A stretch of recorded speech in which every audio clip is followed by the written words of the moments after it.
Aldrich Voss smoothed the lapel of his overcoat for the third time that morning, not because it needed smoothing, but because his hands required occupation. The fire in his sitting room had burned down to a low amber pulse. Outside, London was doing what London did best in January.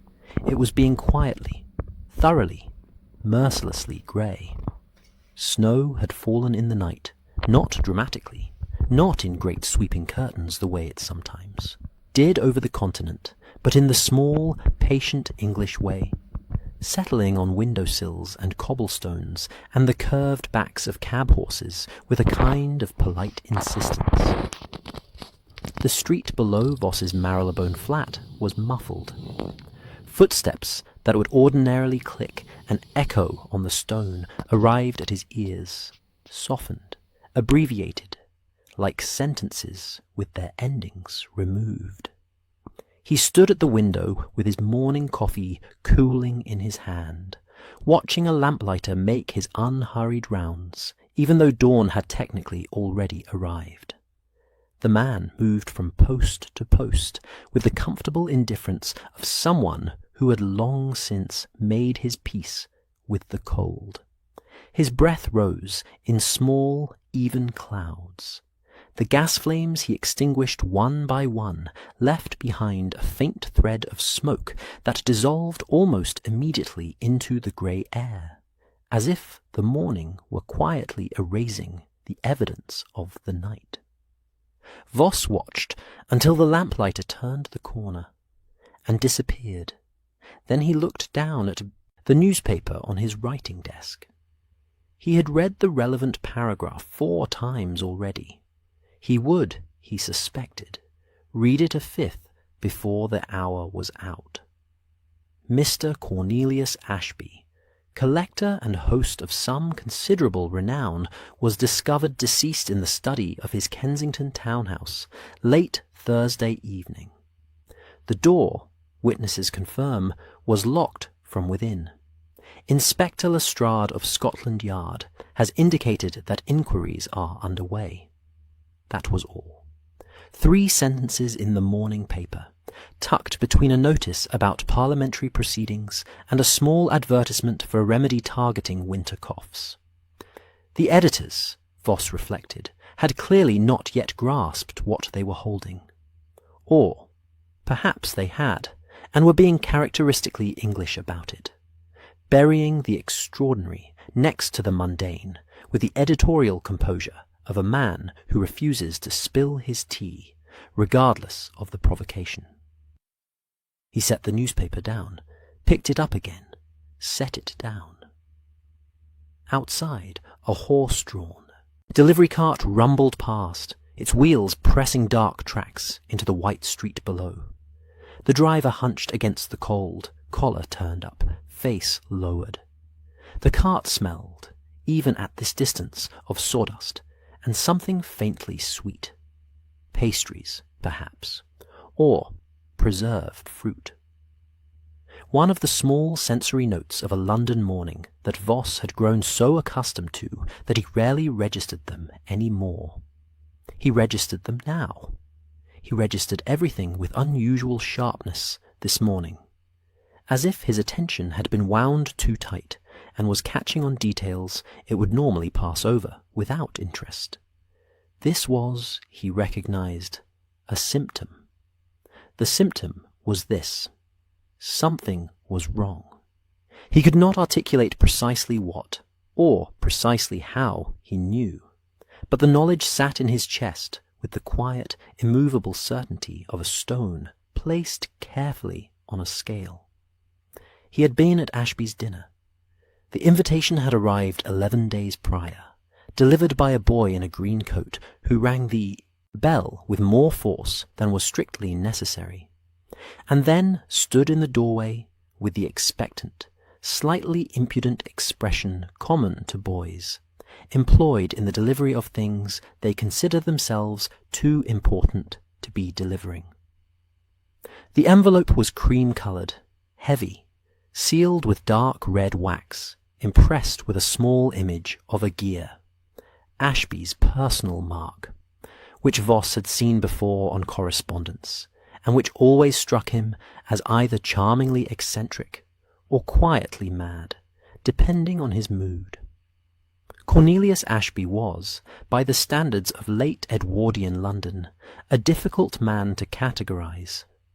He had money, old money that had been augmented by newer money, through mechanisms that were vaguely understood to involve import and a fortunate arrangement with a shipping concern in Rotterdam. He had a house in Kensington that was large enough to suggest significance without being vulgar about it.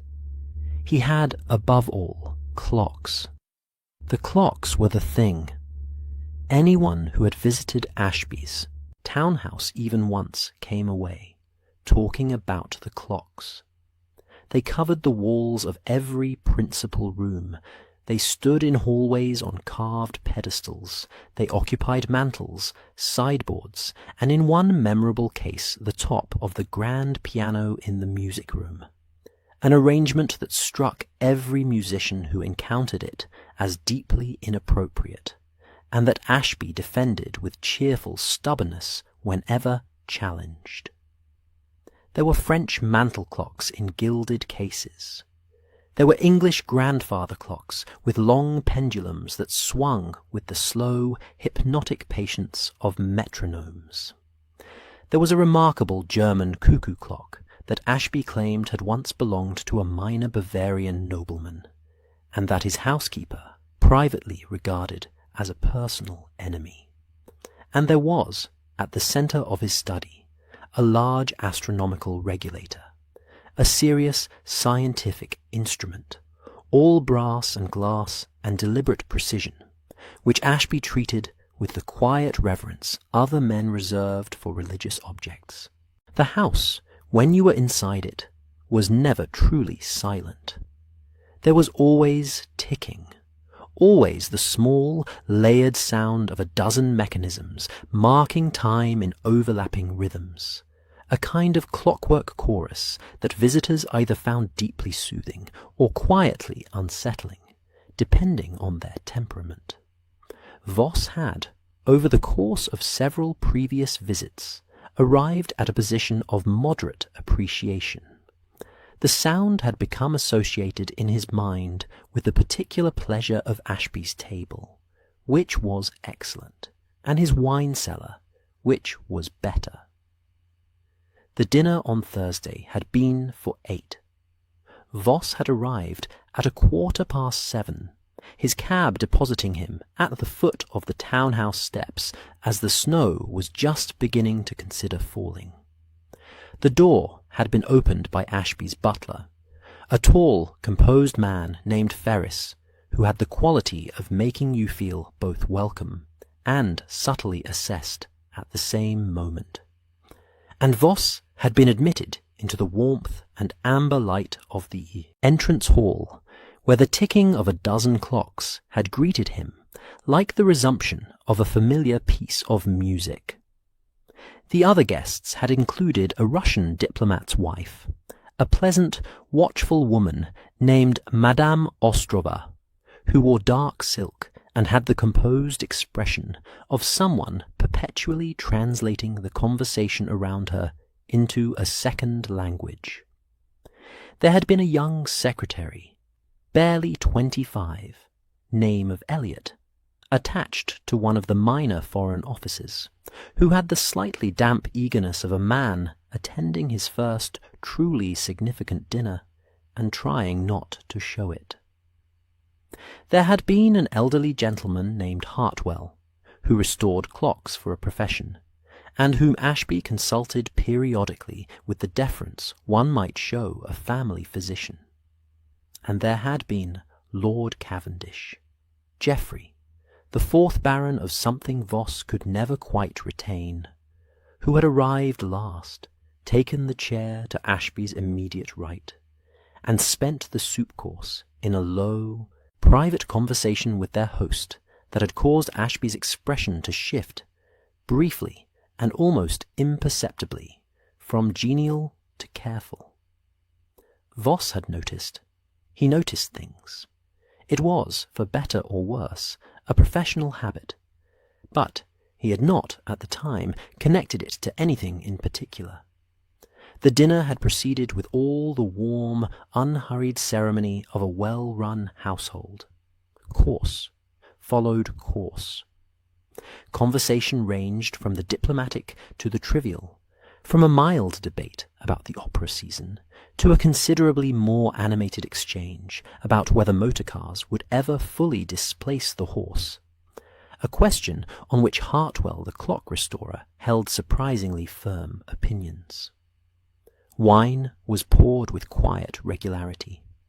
The fire at the far end of the dining room burned steadily, casting its familiar amber light over the table, the faces, the silver, and the clocks ticked, all of them, all around the room, on the mantel, on the sideboard, on the shelf beside the door.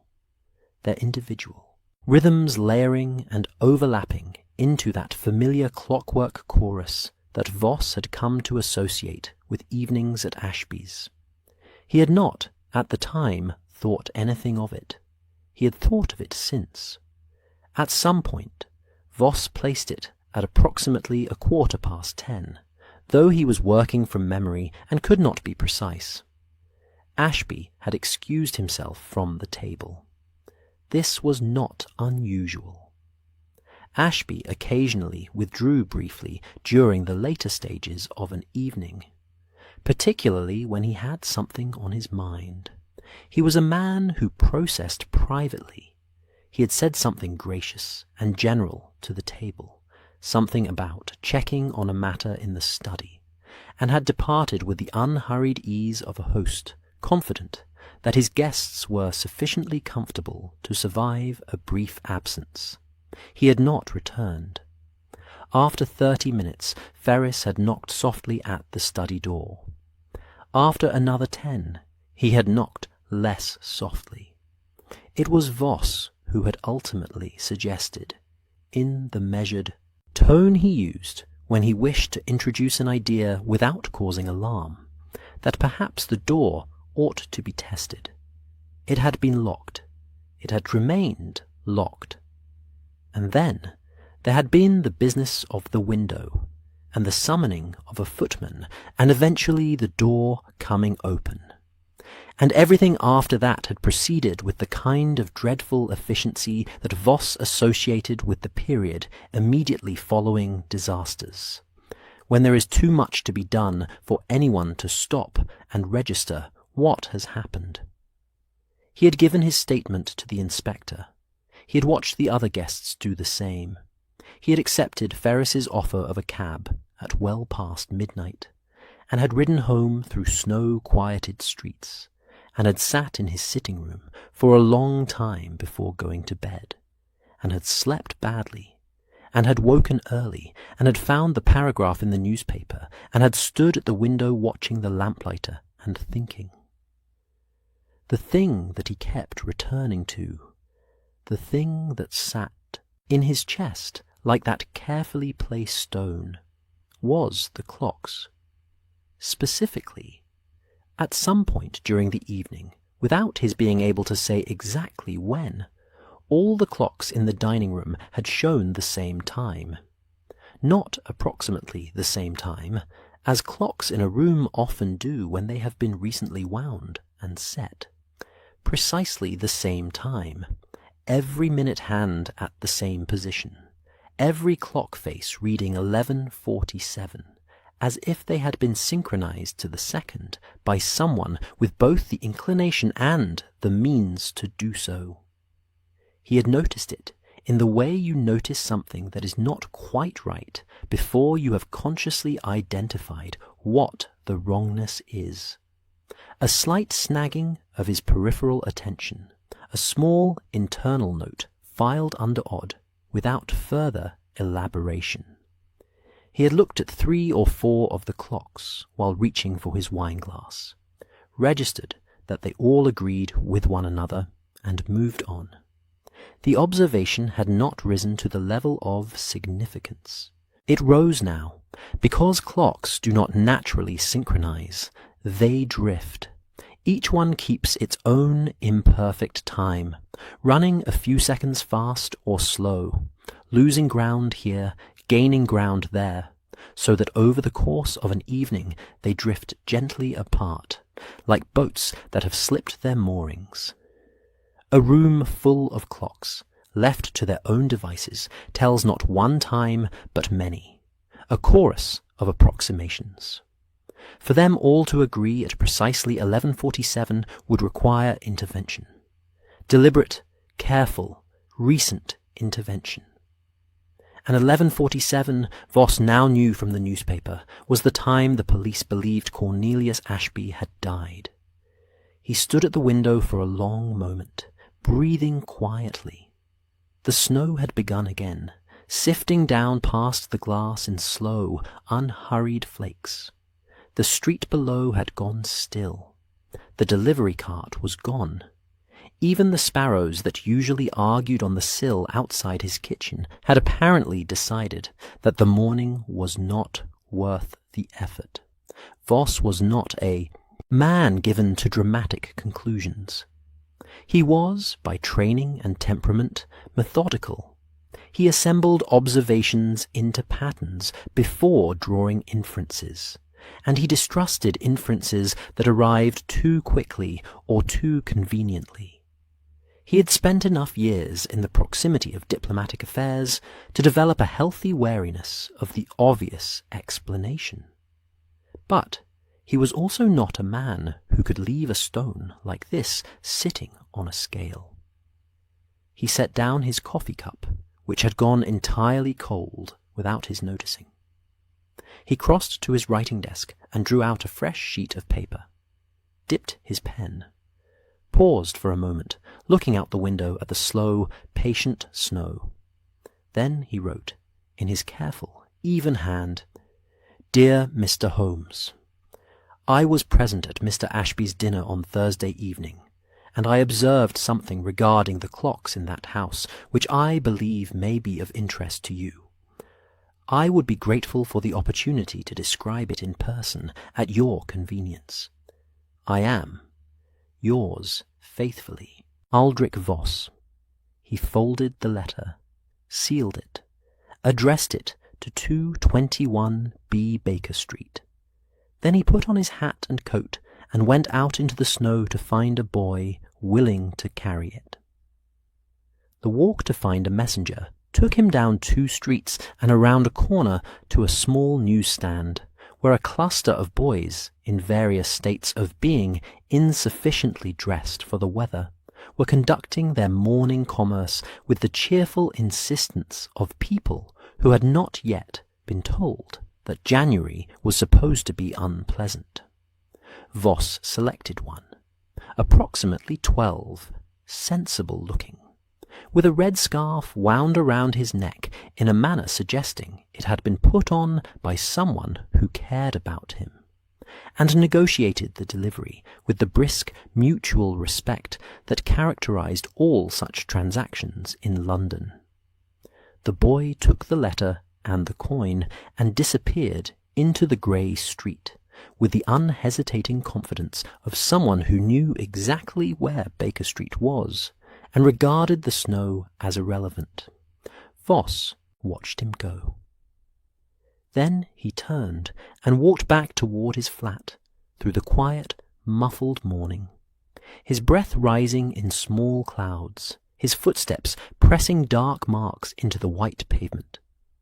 Above him, London's rooftops were frosted and still. Somewhere in the middle distance, a church bell began to toll the hour.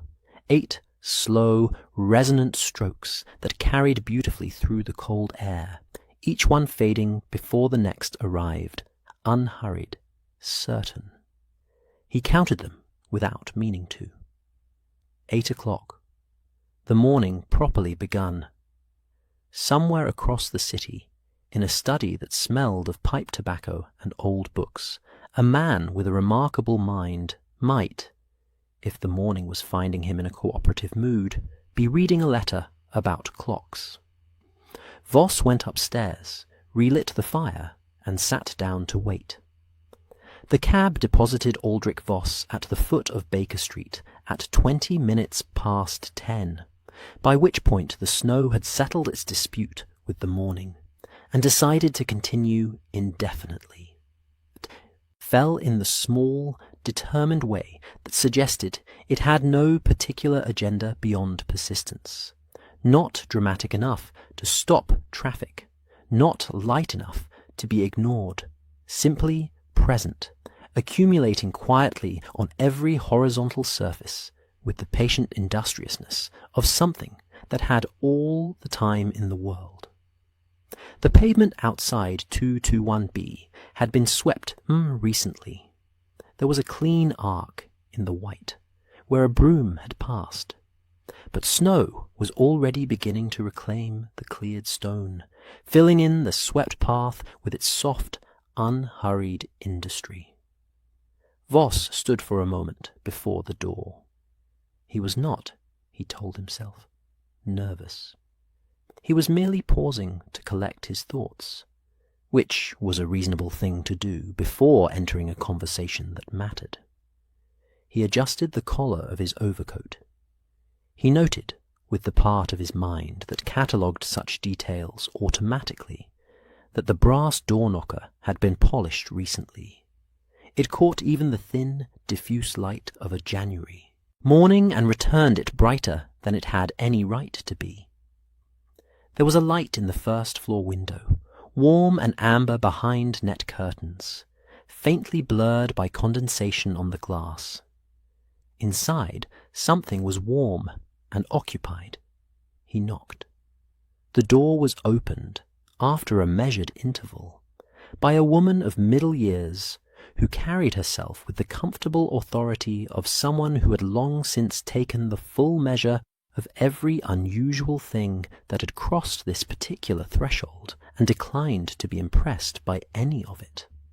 She wore a dark dress and a practical apron, and she looked at Voss with the expression of someone who has learned, through extensive experience, to assess callers by the quality of their anxiety.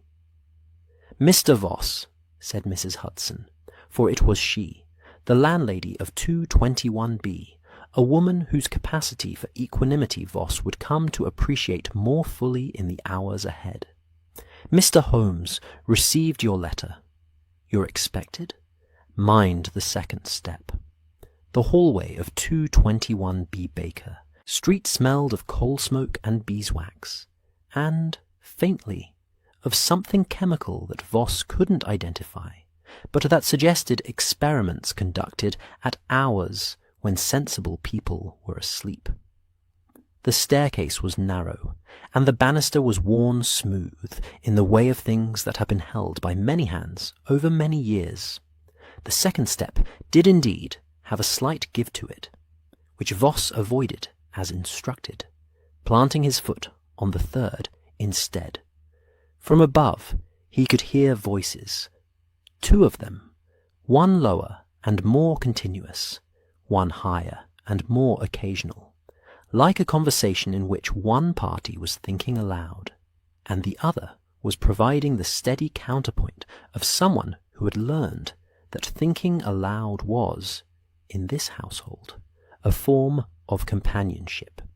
Mrs. Hudson led him to the first-floor landing, tapped twice at the door, with the particular knock of someone who is performing a courtesy rather than requesting permission, and opened it. The sitting-room of 221B was, in January, a room that understood its assignment. The fire was high and well fed, throwing generous warmth into every corner and painting the walls in that particular amber that gas lamps and firelight conspire to produce in winter rooms, the colour of comfort made visible. The mantelpiece was crowded in the cheerful, unapologetic way of a space used for thinking rather than receiving. A chemistry rack at one end, several folded newspapers weighted with a tobacco pouch, a correspondence spike impaled with half a dozen papers, and in the centre a clock, a small, plain carriage clock in a brass case. ticking with the quiet, even patience of something that simply told the time, and had no ambitions beyond that. Books were everywhere, not arranged, but distributed, stacked on the side table, spread open on the settee, one propped against the coal scuttle at an angle that suggested it had been set down urgently and not yet retrieved. The wallpaper, a pattern of faded botanical prints, was almost entirely obscured on one wall by a pinboard dense with papers, cards, and what appeared to be a street map of the Kensington area, with several locations marked in pencil. At the desk by the window, a man stood with his back to the door, looking out at the snow. He was tall, and the quality of his stillness was notable. Not the stillness of someone resting, but of someone thinking, which is a different thing entirely. He held nothing in his hands. He appeared to be considering the street below with the focused, unhurried attention of a man reading a text that was visible only to him. "Mr. Voss," he said, without turning, "you found a messenger quickly. A child, I think, from the ink smudge on the envelope flap. Children fold letters differently from adults, and yours was refolded once, which suggests it was opened and resealed. Curiosity is not a disqualifying trait in a messenger, but it does confirm the sender was someone with something worth being curious about." He turned then, and Aldrich Voss had his first proper look at Sherlock Holmes. The description that circulated in London's better clubs, unsettling, remarkable, not entirely comfortable to be in a room with, was, Voss thought, both accurate and insufficient. Holmes was lean in the way of people whose energy runs high and continuous, and his eyes were of a pale, attentive grey that created the unnerving impression of being measured without the measurement being unkind. He was dressed for an indoor morning, shirt sleeves, a dressing gown that had clearly been expensive some years ago, and the general air of a man who had been awake for some time and had spent that time productively. "Sit down," Holmes said, not unkindly. "Watson will be up directly. Mrs. Hudson has been informed of the need for tea, which means it will arrive before you have finished telling me the part of your story you are most reluctant to tell." "I'm not sure I have a reluctant part," Voss said. Holmes looked at him. "Everyone has a reluctant part. In your case, I suspect it is the admission that you noticed the clocks during the evening and said nothing to anyone because you are uncertain whether it was significant. You are embarrassed by the uncertainty. You needn't be. Uncertainty is merely information that hasn't finished arriving." Voss sat down in the armchair nearest the fire and felt, with a degree of surprise, the specific sensation of a weight being partially lifted. Dr. Watson arrived 3 minutes later, coming up the stairs with the unhurried, steady tread of a man who has learned that most things in this household can be addressed at a reasonable pace. He was solidly built, with a kind, direct face, and the composed bearing of someone who had seen enough of the world's difficulties to have developed a measured relationship with new ones. He shook Voss's hand with the genuine, warm attention of a man who intended to listen, and then settled into the chair across the fire with his notebook balanced on his knee. "We had your letter at 8:30, Watson said. Holmes had already been thinking about the Ashby case from the newspaper report. Your observation about the clocks apparently confirmed something he had been considering. What it confirmed, Holmes said, lowering himself into his own chair with the economical movement of a man who considers sitting down a practical rather than a social act, is that whoever did this understood something important. They understood that people do not verify what they are certain of. If everyone in a room sees 11:47 on a dozen different clocks, no one checks their pocket watch. Certainty is the most efficient lock.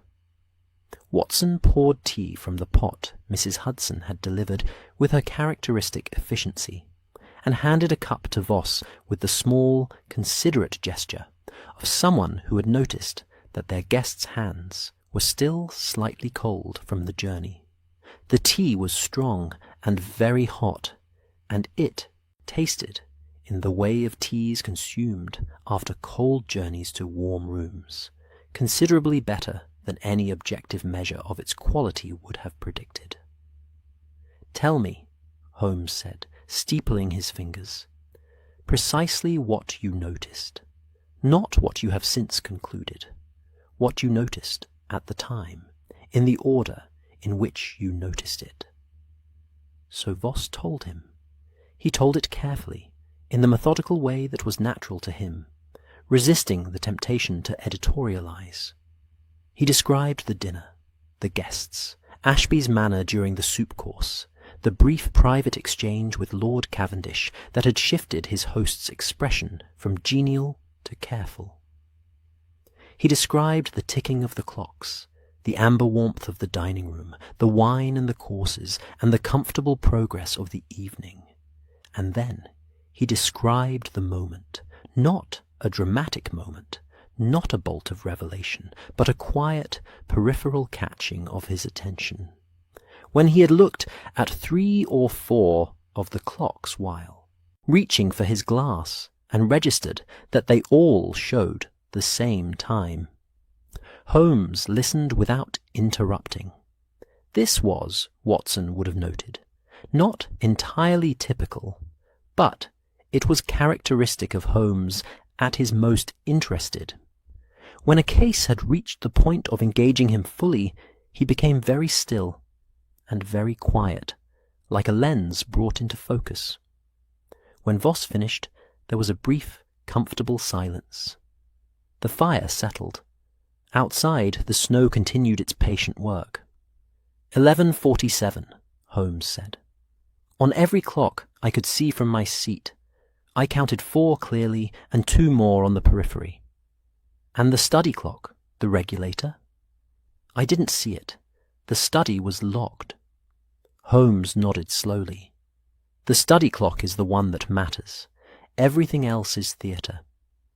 He rose from his chair and went to the window, looking out at Baker Street below, where a single cab was making its careful way through the snow, the horse placing each hoof with the exaggerated delicacy of an animal that did not trust the ground. "Tell me about Cavendish." Voss described what he had observed, the late arrival, the chair to Ashby's right, the low conversation over the soup, the slight change in Ashby's manner. He described Lord Cavendish as he had appeared that evening, composed, well-dressed, the particular English composure of a man who had been raised to treat all situations, pleasant and unpleasant, with roughly the same surface expression. "A wartime debt," Holmes said, not as a question. Voss paused. "I don't have direct knowledge of that. But, yes, it was the impression I formed.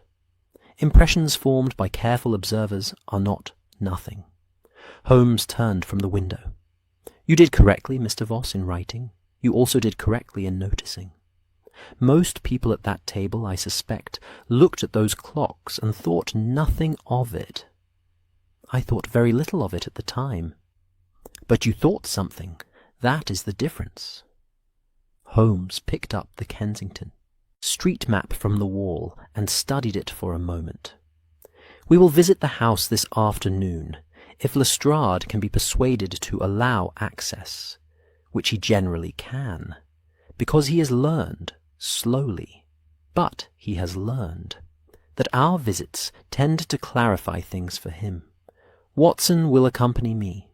You are welcome to come as well, if you feel equal to returning to the house." "I feel equal to it," Voss said. Watson looked at him carefully and seemed satisfied with what he saw. "Good," he said simply. "More tea?" It was at this point that there was a knock at the door, not Mrs. Hudson's practical double tap, but a more deliberate, unhurried single knock, the knock of someone who was not accustomed to waiting and knew it. Holmes's expression shifted in a way that was difficult to describe precisely. Something between amusement and the particular wariness of a man who respects another man's intelligence, while being entirely uncertain he wishes to be in the same room with it. "Ah," he said, "our Belgian." The door opened. The man who entered was compact and immaculate, with a remarkable moustache that had clearly been attended to this morning with the same care and precision that others reserved for important instruments. He wore a beautifully cut overcoat and carried a hat and cane with the ease of someone for whom elegant accessories were not an affectation, but a considered expression of personal philosophy. His eyes were very bright, very dark, and moved around the room with the particular quality of eyes that miss nothing and judge nothing, merely observe and file, and return their attention to the present moment. "Monsieur Holmes," said Hercule Poirot, setting his hat on the stand by the door with the confidence of a man who fully expected it to be there when he returned. "I received your note this morning. I have also, I must confess, been thinking about the affair of Mr. Ashby's clocks since yesterday evening." He glanced at Voss with a small, courteous inclination of his head. "And this gentleman is, I think, one of the dinner guests. Monsieur Voss? Yes. I recognize you from the seating arrangement diagram the inspector was kind enough to show me." "You've spoken with Lestrade?" Watson asked. "Briefly. He is doing his best, which is admirable, given that his best does not yet include an appreciation for the seating arrangements." Poirot settled himself into the remaining armchair with the contented air of someone who had correctly predicted the outcome of a situation he had arranged. He believes the killer acted alone, in haste, and was interrupted. I believe the killer acted alone, in perfect calm, and was not interrupted at all. We agree on very little, the inspector and I, but we agree that the clocks are important. We merely disagree about why. Holmes looked at him with the particular expression he wore when faced with a perspective he had not fully considered. "You think it wasn't about establishing an alibi?" "I think," Poirot said precisely, "that it was about establishing certainty, which is a more ambitious goal than an alibi, and a considerably more elegant one." He accepted the cup of tea Watson offered him with a small, grateful nod. "Certainty, once established, does not need to be defended. Everyone at that table saw the same time. They will say so honestly, without knowing they were deceived. There is no lie in it, merely a managed truth." The fire settled again. The carriage clock on the mantel ticked on, quiet and steady and entirely indifferent to the conversation around it. Outside, Baker Street lay white and patient under its snow. Holmes looked at Poirot. Poirot sipped his tea. Watson quietly wrote something in his notebook, and the scratch of his pen was for a moment the only sound in the warm, amber room. "This afternoon," Holmes said at last, "the Kensington house." "Naturellement," said Poirot. "I have already arranged it with Ferris." Watson looked up from his notebook with the expression of a man who has learned to find this sort of thing more amusing than surprising. He caught Voss's eye across the fire and offered the small, warm, entirely genuine smile of someone who wished to convey, "Yes, it is always like this. And yes, You will be perfectly fine." Voss found, to his mild astonishment, that he believed him. The cab that carried them to Kensington moved through London with the careful, swaying patience of something navigating a world that had been partially replaced overnight. Snow had transformed the city in the particular way that snow always does, not by changing its essential character, but by softening its edges, muting its voices, covering over the accumulated grime and complexity of a working city with a surface of temporary, democratic whiteness. The usual London, loud, particular, smelling of horses and coal and the particular damp of a million lives conducted in close proximity, had been replaced by a quieter version of itself. Streets that were ordinarily bustling moved at half speed. The sounds of wheels and hooves arrived padded, rounded at the edges. Even the vendors had moderated their usual cries to something more subdued, as if the snow had imposed a general request for decorum that the city was, for once, honouring. Watson sat beside Voss on the forward-facing seat. Holmes had taken the rear-facing position with the unconcerned ease of a man who had no strong opinions about direction of travel when thinking was available as an alternative occupation. He had been largely silent since leaving Baker Street, his gaze moving between the passing streets and some middle distance that existed only in his own considerations. Poirot, who had arrived at the cab-stand in Kensington by his own arrangement, he noted pleasantly, a preferred driver who knew his requirements, met them at the corner of the street, as agreed, his overcoat immaculate, his moustache unaffected by the cold. The townhouse stood midway, along a terrace of similar properties, each one broad-faced and well-maintained, each one speaking the particular architectural language of prosperous late Victorian construction. Stone steps, black iron railings, tall sash windows, the general suggestion of solidity and permanence. In summer, this would have been a handsome, unremarkable street. In January snow, with a black mourning wreath on the door of number 43, and a constable standing on the step with his collar turned up, and his expression suggesting that he had been there long enough to have formed unfavourable opinions about January. It was something else. Quieter, more deliberate, the kind of street that has decided to hold its breath. Ferris opened the door before they reached it. Inside, the house was cold, not the comfortable cold of a room briefly without fire, but the settled, thorough cold of a house that had stopped being lived in. The cold that comes when a building's warmth is no longer being continuously renewed by occupation and habit, and the small, constant fires of daily life. The entrance hall, which Voss remembered as amber and ticking and faintly scented with beeswax and the evening's dinner, was now still and grey. The gas had been turned low, the flowers on the hall table had drooped, and the clocks had stopped, every one of them. It was, Voss reflected, one thing to read in a newspaper that the clocks had stopped. It was another thing entirely to stand in the hallway and feel the silence where the ticking had been. The absence of it was its own presence, a negative sound, a felt hush in the place where there had always before been that familiar layered chorus of mechanisms. The silence had weight. It sat in the air of the house like something that had settled and intended to stay. Holmes walked into the entrance hall and stood quite still for a moment, simply listening to that silence.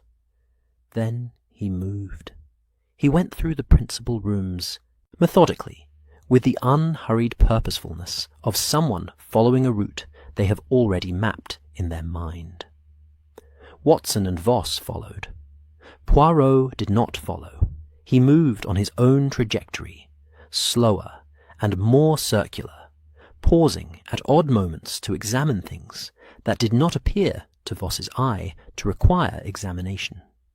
The seating chart in the dining room, the position of a wine glass left at a specific place, the angle of a folded napkin. The dining room clocks were, as Voss had described, all stopped. Holmes examined 3 of them in sequence, opening their cases, examining the mechanisms with a small magnifying lens produced from his coat pocket, tilting them gently to examine their pendulum mounts. His movements were precise and economical, the movements of someone who knows exactly what he is looking for and is confirming rather than discovering. "Recently stopped," he said, "not to anyone in particular. Within the last 48 hours, certainly. The mainspring, tension in this one," he indicated a French mantel clock in a gilded case, its hands fixed at 11:47. "Suggests it was wound the day before yesterday and stopped artificially rather than running down. Someone with reasonable knowledge of clockwork mechanisms. Not a watchmaker's precision, but a capable amateur." "Hartwell," Watson said, writing in his notebook. "Possibly, or someone Hartwell taught, or someone who simply took the time to learn." Holmes replaced the clock case and moved on. "The interesting question is not who stopped them. The interesting question is which one was running while all the others were not." Poirot, who had drifted to the doorway of the dining room, looked up from his contemplation of the seating arrangement with an expression of mild satisfaction. "The study clock," he said. "The study clock," Holmes agreed. Ferris led them to the study. It was at the rear of the house, down a short corridor that smelled of old paper and the particular dusty warmth of rooms in which fires have burned for years. The door was ordinary, dark wood, brass handle, a keyhole of the standard mortice type. Inspector Lestrade's men had already examined it, and there was a faint residue of their attention in the form of scuff marks on the threshold and a small evidence tag attached to the door handle that fluttered slightly as they opened the door. The room inside was everything the rest of the house had stopped being. It was Ashby's room, in the way that certain rooms belong completely and irreducibly to their occupants, not through furniture or decoration alone, but through accumulated presence, through the particular arrangement of objects that reflects a specific mind at work over years. Books covered 3 walls, not decoratively, but densely, packed onto shelves with the pragmatic fullness of someone who actually read them. The desk was large and leather-topped and covered with correspondence, catalogues, and what appeared to be detailed technical drawings of clock mechanisms. There was a reading chair angled toward the fire, worn in the way of chairs that have been sat in consistently in the same position for a long time, and in the corner, on its own purpose-built stand of dark walnut, was the regulator. It was a serious instrument, taller than a man's waist, housed in a long glass-fronted case that displayed its works openly, without the decorative concealment of an ordinary clock. Inside the case, the pendulum hung long and still, its brass weight catching the thin winter light from the window. The hands on its plain white dial showed a time that was not 11:47. Holmes crouched before it immediately. He did not touch it at first. He simply looked, with the focused, unhurried attention of someone reading a very important document very carefully. Then he produced the magnifying lens again and examined the case's lock, the hinges of the glass door, and the floor immediately surrounding the stand. He stood and examined the window behind it, a sash window, presently closed and latched, with frost on the inner surface of the glass. It was the frost that held his attention longest. He examined it from several angles, leaning close without touching the glass, his breath fogging slightly in the cold of the room. Then he straightened and looked at the window latch, a simple brass lever latch, with an expression that Voss had not yet learned to read, but that Watson, writing quietly in his notebook by the door, recognized as the expression Holmes wore when something had confirmed rather than surprised him. "The frost," Watson said. "The frost is on the inside of the glass," Holmes said, "which is ordinary enough in a cold room. But look at the distribution."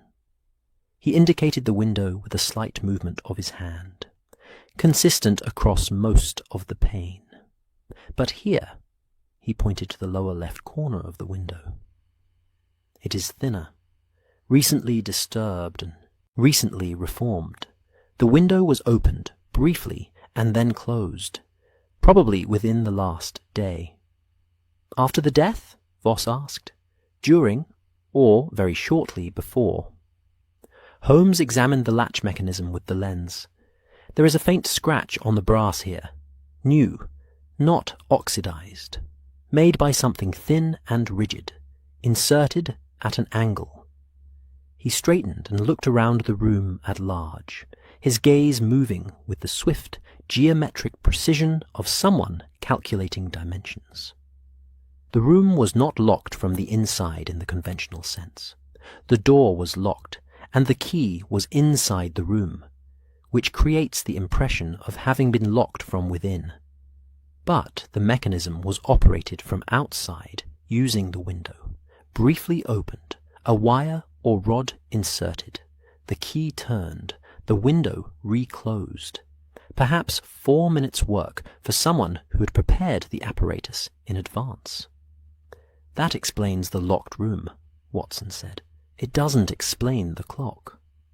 "No," Holmes said, with the particular tone of a man who considers this the more interesting problem. He turned back to the regulator and looked at it again with the lens. The regulator was not stopped with the others. It was set, moved forward, I think, by a specific interval, so that the time it shows is not the time it was when Ashby died, but a different time. Not 11:47. "What time does it show?" Voss asked. Holmes examined the hands. 11:31, 16 minutes before the synchronized time on all the other clocks. He stood very still for a moment. Think about what that means. The dining room clocks were all set to 11:47, the supposed time of death. But the study regulator, the one serious timekeeping instrument in the house, the one Ashby used to regulate all the others, shows 11:31. If anyone checked it against the dining room clocks, they would conclude that it had simply drifted. An astronomical regulator. Losing time is not remarkable over an evening. No one would think to question the direction of the difference. Poirot, who had been standing in the doorway throughout this examination with the quality of someone listening to music they know well played by a new hand, spoke now. "They would assume the regulator was slow," he said quietly. "Rather than that, the other clocks were fast." "Precisely." Holmes turned to look at him. The killer needed everyone to be certain of 11:47. The dining room clocks provided collective certainty. The regulator provided apparent confirmation. It simply appeared to be running a little behind, which regulators do. No one would question 11:47. Everyone in that house, every witness, every statement would give the same time in perfect honest agreement. He paused. Except that it is not the time Ashby died. The room was very quiet. Somewhere in the house a door opened and closed with a distant soft sound, like a breath taken and released. Outside the window, snow was still falling on the garden. A small, rectangular London garden, walled in brick, currently white and completely still. Watson stopped writing and looked up. "So, the question," he said, "is what actually happened at 11:31. Holmes looked at the regulator, at the window, at the door, around the room with the swift, final sweep of someone closing a book they have understood. "The question," he said, "is what someone needed 16 minutes to do, and then needed everyone to forget." The interviews were conducted in the drawing room. It was Poirot's suggestion, and Holmes had acceded to it with the particular grace of a man who recognizes that someone else's preference aligns, for different reasons, with his own. The drawing room was on the first floor, overlooking the snow-covered street, and it was the room in Ashby's house that had been least disturbed by the events of Thursday evening. The study had been examined, the dining-room catalogued, the entrance, hall processed by Lestrade's men. But the drawing-room remained largely as it had been, chairs arranged in the comfortable geometry of a space designed for conversation, a fireplace with a modest blaze that Ferris had lit upon their arrival, and on the walls, between the framed botanical prints, 3 painted portraits that Poirot had paused before with an attention that suggested he found them instructive. "The room where people talked before dinner," Poirot said, more to himself than anyone else, running his eyes along the arrangement of chairs. "And the portraits. Ashby, a younger man, confident. His father, I think, from the resemblance. And the third," he tilted his head slightly, "a business partner. The inscription is worn, but the posture is not that of a family member. It is the posture of someone who knew they were owed something." Watson looked at the third portrait with renewed interest. The figure in it was a man of perhaps 50, painted in the standard formal convention of the period, dark coat, neutral background, one hand resting on a desk surface. His expression was composed, but Poirot was right about the posture. There was something in the set of the shoulders, the angle of the jaw, that communicated not pride exactly, but a kind of patient, accumulated expectation. "You think it's relevant?" Watson asked. "I think," Poirot said pleasantly, "that a man who hangs a business partner's portrait in his drawing room either admired him very much or felt obligated to remember him. And obligation, mon ami, is a very different thing from admiration."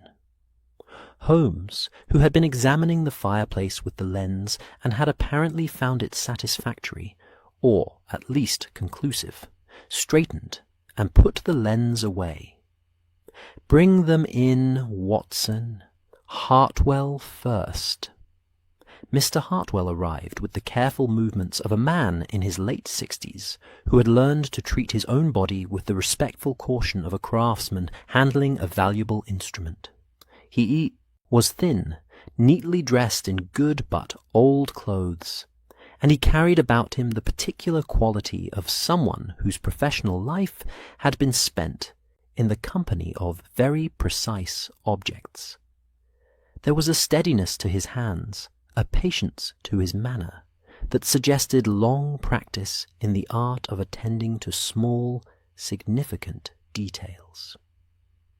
He sat in the chair nearest the fire, and accepted the offer of tea from Watson with the grateful, slightly surprised expression of someone who had expected to be interrogated rather than accommodated. Holmes asked him about the clocks. Hartwell described his relationship with Ashby's collection with the quiet, genuine warmth of a craftsman for his best client's finest pieces. He had serviced the collection for 11 years. He knew every clock in the house by name, practically. He spoke of the astronomical regulator with a reverence that Voss found both touching and informative. It was, Hartwell confirmed, Ashby's most valued piece. It had been calibrated the previous autumn, running within 2 seconds of true astronomical time. "It cannot drift 16 minutes in 3 months, Holmes said. "Certainly not," Hartwell said, with the mild firmness of a man defending a professional reputation. "Not a regulator of that quality. 2, perhaps 3 seconds per week at the outside. 16 minutes would require months of neglect or deliberate interference." "Deliberate interference," Holmes repeated. "Who, besides yourself, had sufficient knowledge of the mechanism to alter it without leaving obvious evidence?"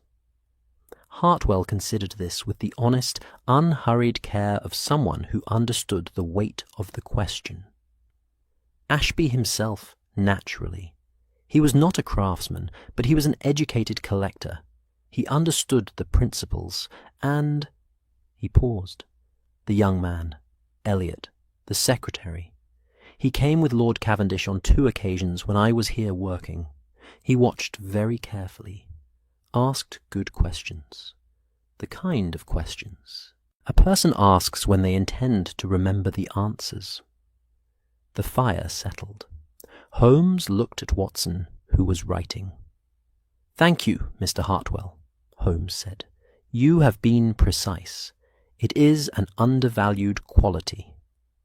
Hartwell left with the slightly elevated bearing of a man who has been told, by someone whose opinion he respects, that he has done well. Madame Ostrova came next. She entered the room with the composed, observant quality that Voss remembered from the dinner, the quality of someone perpetually translating, perpetually slightly outside the immediate social moment, and therefore able to see it more clearly than those within it. She wore dark grey today, her dark hair pinned with the severe neatness of a woman who considers visible effort in personal appearance a form of vulnerability. She sat with her hands folded in her lap and looked at Holmes with the expression of someone who has decided in advance to be straightforward. Holmes asked her about the seating arrangement. She described it precisely. Who had sat where? Who had spoken to whom? The general texture of the conversation. She confirmed that Lord Cavendish and Ashby had spoken quietly over the soup, and added, with the careful neutrality of someone choosing words with diplomatic precision, that their conversation had appeared to concern a matter that had been discussed before and had not yet been resolved. "A debt," Holmes said. Madame Ostrova looked at him without expression. "I did not hear the specific words. I formed an impression." "What impression?" "That Mr. Ashby had been patient for a long time," she said, "and had recently decided to stop being patient. Lord Cavendish appeared to be asking for more time. Mr. Ashby appeared to be declining to give it." Poirot, who had been sitting quietly in the corner with his tea, spoke for the first time during this interview. And Lord Cavendish's expression when Mr. Ashby excused himself from the table. Madame Ostrova turned to look at him. There was a brief pause, the pause of someone revising upward their assessment of a question. "Relief," she said. "Momentary." Then he composed himself. "But yes, relief." Poirot nodded once with the small, satisfied inclination of a man receiving a confirmation he had already considered likely. He said nothing further and returned his attention to his tea. Elliot was the most difficult. Not because he was evasive. He was, if anything, too eager, too immediately accommodating, with the specific over-cooperation of someone who is afraid that their ordinary reactions will be misread, and has therefore decided to perform helpfulness at a volume that draws its own kind of attention. He was young, as Voss had noted, and the events of Thursday had clearly affected him more than he was comfortable admitting. There were shadows under his eyes that had not been there at dinner, and his hands, though still, had the careful stillness of someone actively preventing movement, rather than naturally at rest. Holmes asked him, mildly and conversationally, whether he had ever visited Ashby's study. "Once," Elliot said. "Lord Cavendish asked me to deliver a letter to Mr. Ashby directly, in his hands, not through Ferris. That was in October. Mr. Ashby received me in the study. And you saw the regulator?" "Yes." "And you found it interesting?" A pause. "I find most mechanical things interesting. Mr. Hartwell tells me you asked intelligent questions about it on 2 occasions when he was working in this house." The pause this time was longer. Elliot's carefully still hands shifted slightly in his lap before returning to their position. "I was curious. I didn't touch anything." "I did not suggest you had," Holmes said, with the tone of someone making a mild observation rather than an accusation. "I am interested in your movements on Thursday evening between 10:30 and 11 o'clock. "I was at the table." "Continuously?" Another pause. "I visited the cloakroom." "At approximately 11:15. "The cloakroom is on the ground floor," Watson said, consulting his notes from the previous day's review of the household layout. "The corridor that leads to it passes the study door." Elliot looked at Watson, then at Holmes, then at a point somewhere between them. His expression had the quality of a man who has arrived at a junction he had hoped to avoid, and is now assessing which direction leads least directly to difficulty. "I heard nothing," he said, "from the study, as I passed." "At 11:15, Holmes said. "Yes." Holmes looked at him for a moment with the calm, steady regard of someone who has noted a discrepancy and intends to return to it. "Thank you, Mr. Elliot. That will be all for the present." Elliot left more quickly than the others. Lord Cavendish was last, and was everything Elliot was not. Entirely at ease, entirely composed, with the settled, impermeable manner of a man whose class and generation had provided him, with a deep reserve of social equanimity that could be deployed against virtually any situation without visible effort. He was perhaps 60, silver-haired, with the broad, well-maintained look of someone who had spent a comfortable life in comfortable circumstances and had arranged, by instinct and habit, to continue doing so. He expressed appropriate regret about Ashby.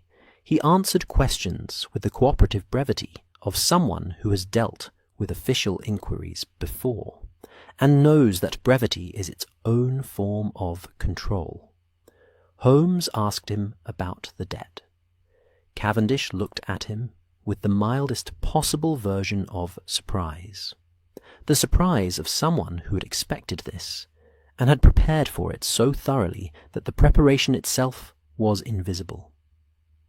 "A business arrangement," he said, "between Ashby and myself, rather old. These things are occasionally complicated." "How old?" 15 years, approximately. "And had it recently become less complicated, or more?" A slight pause. "Mr. Ashby had raised the matter again recently. We had agreed to discuss it further." "At dinner," Holmes said. "Over the soup." "Yes." "And had you reached an agreement?" Lord Cavendish looked at Holmes with the composed, steady gaze of a man who has decided that the most effective defence is a form of transparent calm. "We had not. Mr. Ashby felt the matter was urgent. I felt there was time. That was where we had been for some years." He paused. "I am sorry he is dead. Whatever you may believe about my feelings regarding our arrangement, I am genuinely sorry he is dead. He was a man of considerable quality." He said it with a simplicity that was either entirely sincere or entirely rehearsed, and which, Voss reflected, was the same thing in a man who had had 60 years of practice. Holmes let him go. In the silence after the last footstep had retreated down the stairs, Poirot set down his teacup with a small, precise sound and looked at the ceiling for a moment. "Elliot," he said quietly. "Elliot," Holmes agreed. "He passed the study at 11:15, Poirot said, "which is 16 minutes before 11:47, and he found the corridor quiet." He lowered his eyes from the ceiling. "Which is consistent with a study that was, at that moment, not yet the scene of anything requiring explanation." "Or consistent with a study in which something had already been completed," Holmes said, "quietly enough that it required no explanation at all." Watson looked between them. Outside, the snow had finally eased, and the street below the drawing-room window lay white and still in the pale winter afternoon, empty except for a single sparrow picking its determined way along the top of the iron railing, leaving a small, neat line of prints in the fresh snow. The fire burned. The stopped clocks held their silence. And in the corner of the room, the business partner in the portrait looked out from his canvas with his patient, accumulated expression, as if he had been waiting a long time for someone to ask the right question, and was content to wait a little longer. Holmes returned to the study alone. Or nearly alone. Watson came, as Watson always did, with his notebook and his steady, unobtrusive presence, which Holmes had long since stopped registering as company, in the conventional sense, and had come to regard as something more like a reliable atmospheric condition. Watson being in a room was like a good fire being in a room. It altered the quality of the air without requiring acknowledgment. Poirot had declined to join them. "The physical evidence," he had said pleasantly, settling more comfortably into his drawing-room chair, with the contented air of a man who has arranged things precisely as he prefers them, "is your domain, Monsieur Holmes. I will remain here and think. It is, I find, a more productive use of my particular qualities than crawling about on floors which my knees have never fully endorsed as an investigative method." Holmes had looked at him for a moment with the expression he reserved for observations that were both irritating and accurate. Then he had gone downstairs. The study in the afternoon light was different from the study in the morning. The thin winter sun had moved around to the rear of the house, and it came through the snow garden window at a low angle, laying a long, pale rectangle across the floor and catching the dust in the air. There was always dust in rooms that had been thoroughly searched, in a way that made the disturbed space visible as a kind of archaeology. The footprints of Lestrade's men, the marks where things had been moved and replaced not quite correctly, the small evidence of many people having recently paid close attention to a room that was accustomed to containing only one. Holmes moved through it all without disturbing it further, stepping around the marks with the careful habit of someone who considers other people's investigative traces as potentially informative as the original evidence. He went directly to the regulator. It stood in its corner with the composed, indifferent dignity of a precision instrument that has been set running and has no opinion about the circumstances surrounding it. Its pendulum was still. It had been stopped, Watson noted, presumably by Lestrade's men, who had the standard investigator's instinct to stop things that were moving in the vicinity of a crime scene. The glass front of the case was closed. The plain white dial showed its time, 11:31. Holmes opened the case. He did it with the deliberate, respectful care of someone handling something valuable, which he was. The case swung open on well-oiled hinges, Hartwell's work, presumably, from the autumn service, and Holmes leaned forward and examined the interior with the magnifying lens, working from the top of the mechanism downward with the systematic patience of someone reading a text in an unfamiliar script. Watson waited. He had learned, across years of precisely this kind of scene, that the interval between Holmes beginning an examination and Holmes producing a conclusion was not a silence to be filled, but a process to be respected. He instead looked around the room, making his own quiet notes, the position of the reading chair, the papers on the desk, the particular way the books on the shelves were arranged, which spoke of a man who read in bursts and replaced books approximately rather than precisely. After several minutes, Holmes made a small sound. Not a word, just a sound, the kind that means there it is in any language. "Come and look at this," he said, without moving from his position. Watson came and looked. Holmes indicated a point on the winding arbor, the small brass shaft around which the winding key fitted. Under the lens, visible as a faint but definite mark, was a thin crescent of darker residue. Not oil. Hartwell's service would have left clean oil. Something else, denser, with a faint iridescence to it in the angled light. "Clock grease," Holmes said. "Specific variety.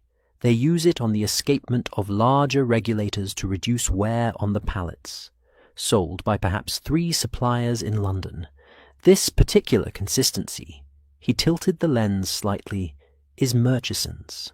Shop on Clerkenwell Road. They supply it primarily to professional restorers and to serious collectors." He straightened. "Hartwell uses it. He mentioned it in the autumn when describing the service. But this mark is new. It wasn't applied during the service, which was comprehensive and clean. It was applied recently by someone who had obtained a small amount of Murchison's grease and had used it to move the winding arbor without the sound of dry metal." "To turn back the hands," Watson said. "To turn back the hands," Holmes confirmed. 16 minutes, quietly, without the click and resistance that an unwound arbor would produce, which might be heard through a door, or which might leave a different kind of mark. He closed the case carefully. They knew what they were doing, but they knew it from observation rather than practice. The mark is slightly too heavy. A craftsman would have used less. This is someone who was being careful not to use too little. Watson wrote this down.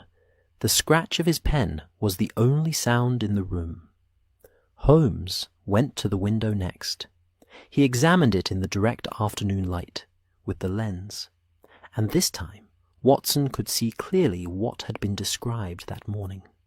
The distribution of frost, consistent and white across most of the pane, but thinner and faintly textured in the lower left corner where it had been disturbed and had reformed. Holmes examined the latch with particular attention, tilting it in the light so that the scratch on the brass was visible.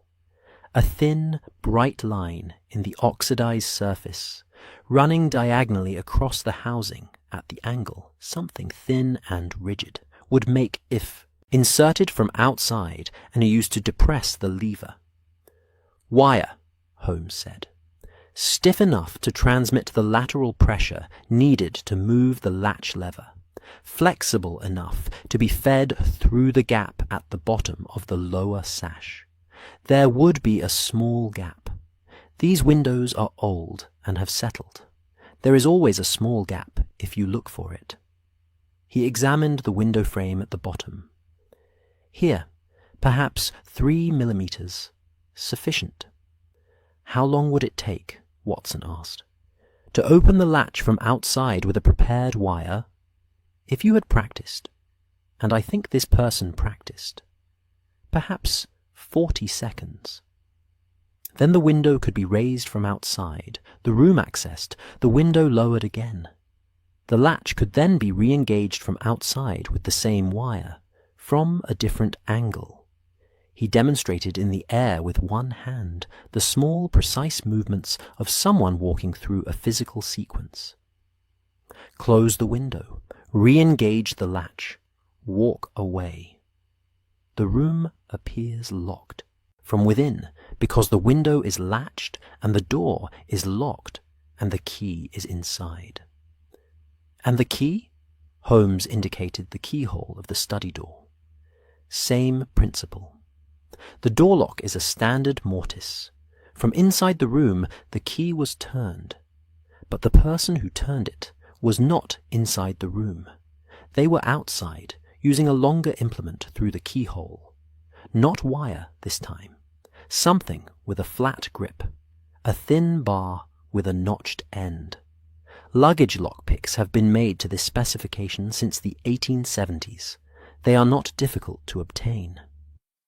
Watson looked at the door, then at the window, then back at Holmes. So the sequence was: enter through the window, conduct whatever was conducted, exit through the window, lock the window latch with the wire, then lock the door from outside with the pick. Yes, which means the locked room was constructed after the fact. Yes. And the entire thing, the locked door, the locked window, the stopped clocks, the altered regulator, was prepared in advance. Holmes looked around the study one final time with the clean, comprehensive gaze of someone closing an account. Down to the last detail, he said. This was not a crime of opportunity. This was a crime of architecture. Someone designed it. Measured it, rehearsed it. He paused. The only thing they did not design was the question of why. That is not a question that clock grease and wire can answer. He went to the desk and sat down. Produced from his coat pocket a small notebook. Not Watson's substantial journal, but a slender, worn thing, its pages covered in the compressed, angular shorthand that Holmes used for thinking. He wrote for several minutes in silence, the pen moving quickly and without hesitation. Then he tore out the page, folded it once, and held it out to Watson. "For Poirot," he said. "Take it upstairs." Watson took it. It was sealed with a single fold, the way one seals a note intended for one specific reader. So, the outside in Holmes's angular hand, HP, the mechanism is complete.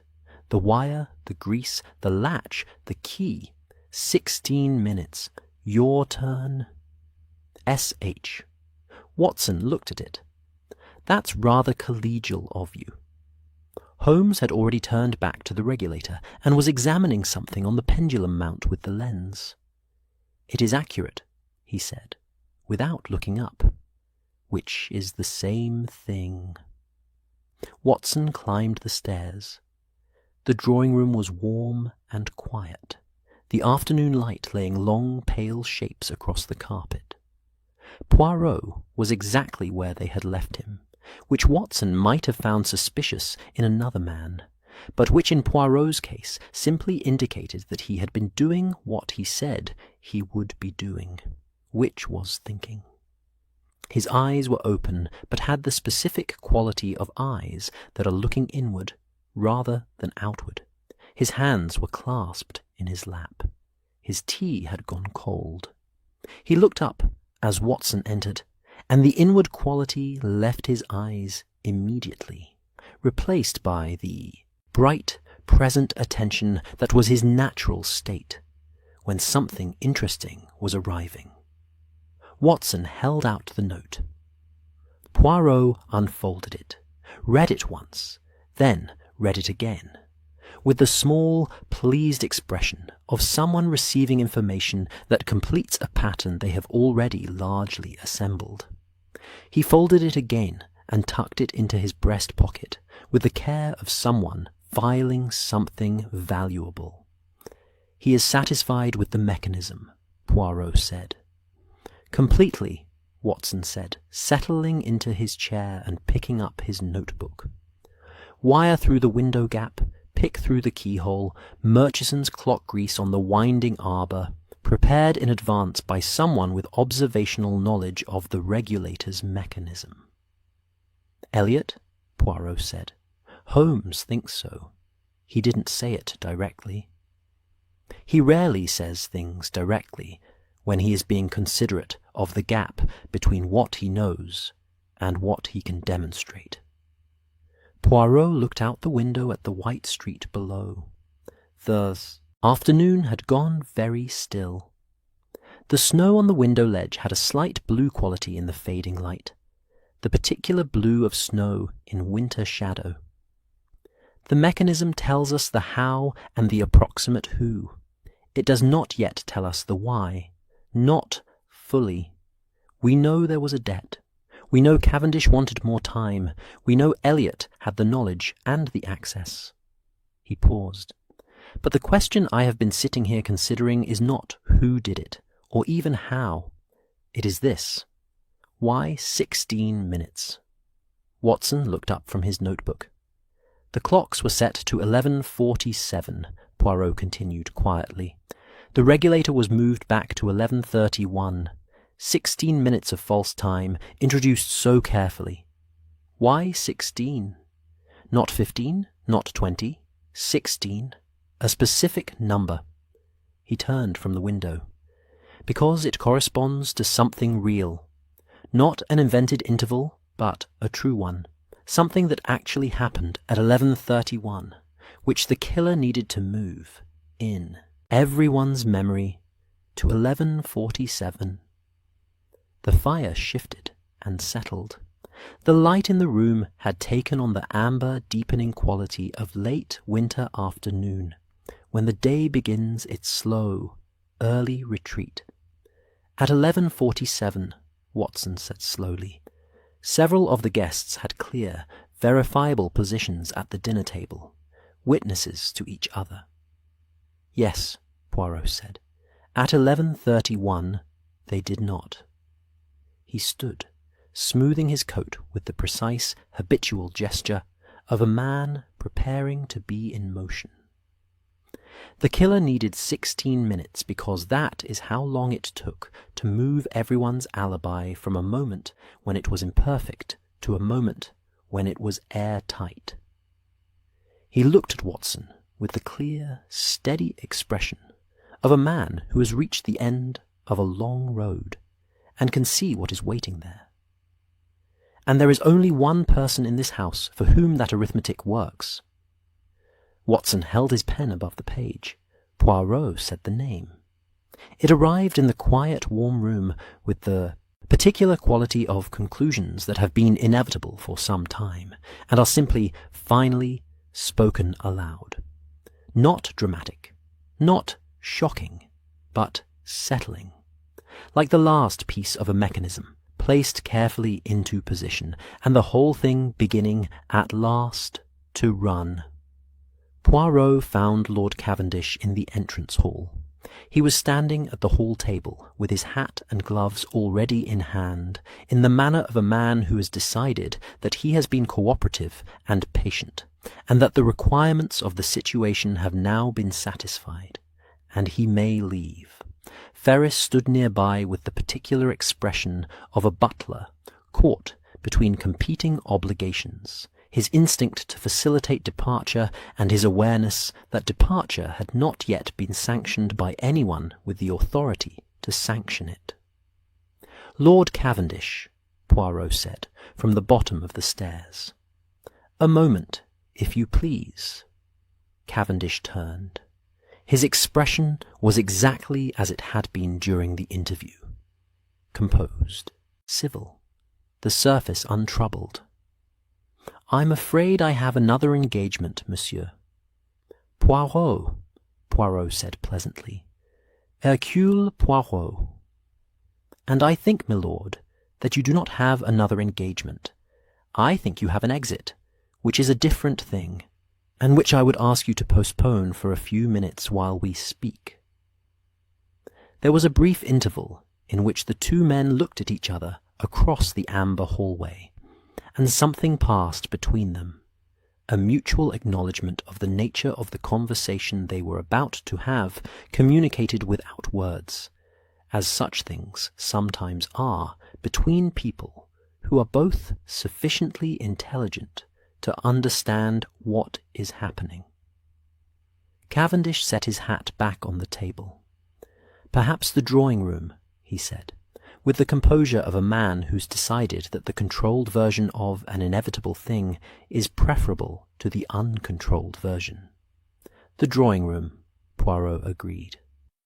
Watson was still there, notebook open. He rose as they entered, and there was a moment of quiet domestic rearrangement as chairs were taken, and the fire was given another piece of coal by Ferris, who had followed at a discreet distance, and who departed with the trained unobtrusiveness of a man who has spent a professional lifetime being present without being noticed. Poirot did not sit immediately. He stood for a moment before the third portrait, the business partner, the man with the patient, accumulated posture, and looked at it with his head tilted slightly, as if completing a thought. "This is not Ashby's father," he said, to no one in particular. "I said earlier it might be a business partner. It is, in fact, your father, Lord Cavendish, the 4th Baron. I recognize the jaw. You have it also, though yours is held differently. His is held in anticipation. Yours is held in conclusion." He turned from the portrait. "Your father and Cornelius Ashby entered into an arrangement in 1897, Poirot said, settling into his chair with the unhurried ease of someone beginning a story they have assembled carefully and intend to tell completely. A wartime supply arrangement, not the recent war, but the earlier one, the South African campaign. Ashby's shipping concern had the contracts. Your father provided the political introduction that secured them. The agreement was that Ashby would pay a portion of the profits to your family over a period of 20 years. A private arrangement, not documented in any way that survives." Cavendish said nothing. His expression had not changed. "Your father died in 1908, Poirot continued. "The obligation transferred to you in your understanding and in Ashby's understanding. You have been receiving payments, smaller than the original agreement specified, because Ashby renegotiated quietly after your father's death, when you were young and newly titled, and not yet in a position to resist renegotiation effectively." He paused. "You have resented this for many years, not loudly, not visibly, but with the particular quality of a resentment that has been carried a long time and has become, over time, a kind of furniture always present, so familiar that you almost cease to notice it until it is suddenly in your way. Cavendish looked at the fire. You are describing a family financial matter, he said, not a crime. I'm describing a motive, Poirot said gently, which is a different thing, yes. The crime itself is more recent.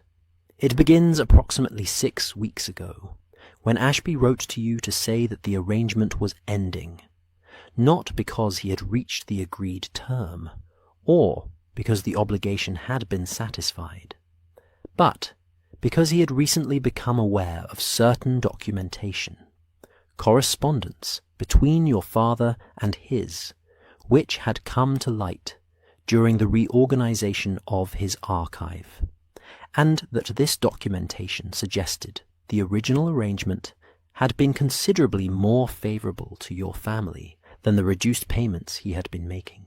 He intended to address this with his solicitors. The room was very quiet. Outside, the last of the afternoon light was leaving the street, the white of the snow taking on the deep blue-grey quality of dusk. The gas had not yet been lit in the drawing-room, and the firelight was becoming the primary source of warmth and illumination, amber and shifting, throwing the familiar long shadows of a winter evening. He was going to expose the renegotiation, Watson said, from his chair. He was going to correct it, Poirot said, in the legal sense, which for Lord Cavendish meant not only the loss of future payments, but the return of a considerable sum, and, more significantly, the public record of a transaction that would not reflect well on either his father's estate or his own management of it. He looked at Cavendish steadily. You came to Thursday's dinner intending to persuade him to abandon this course.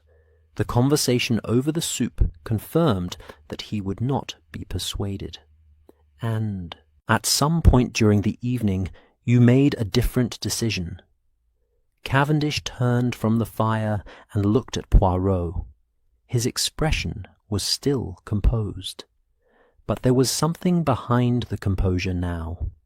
Not guilt exactly, but the particular quality of a man who has been carrying a weight in a specific direction for a long time, and has arrived at the moment when the carrying must stop.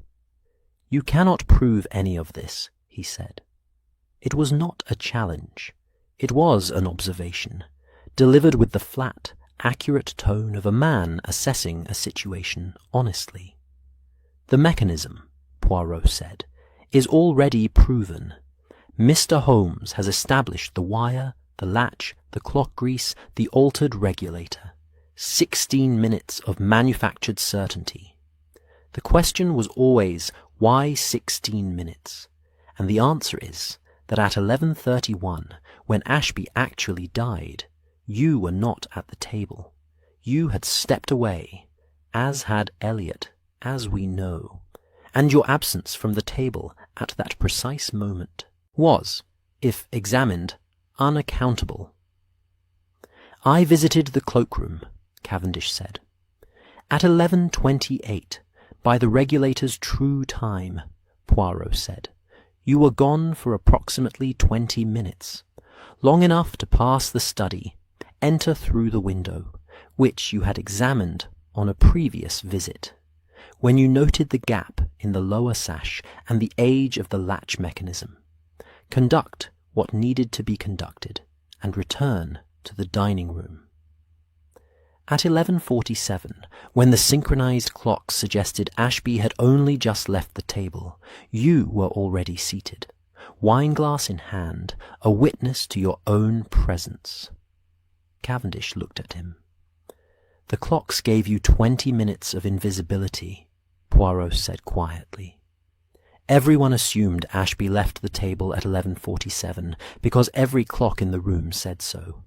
But he left at 11:31, and at 11:31 you were not there to be seen. A long silence. The fire, the fading light, the soft, indifferent tick of the one, clock in the drawing-room that had not been stopped, a small bracket clock on the mantelpiece that had apparently escaped the general synchronization, running still, its sound very present in the quiet room.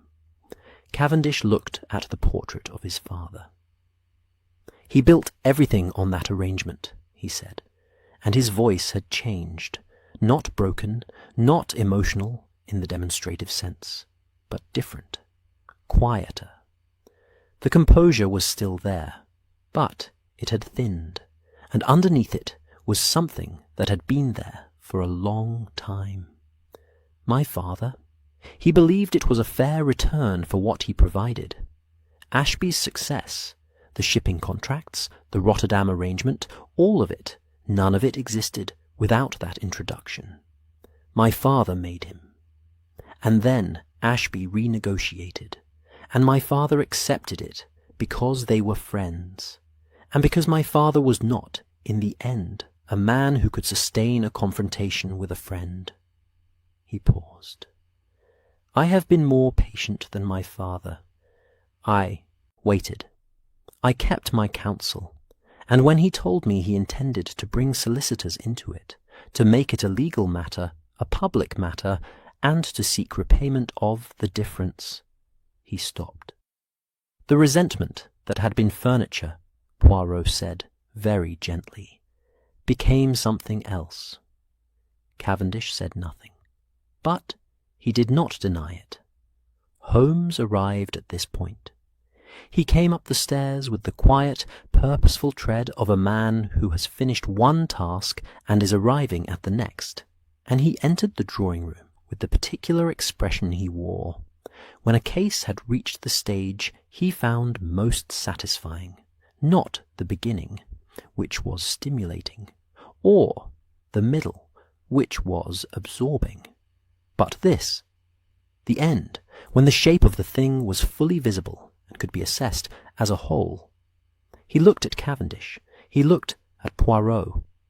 "You named him," Holmes said.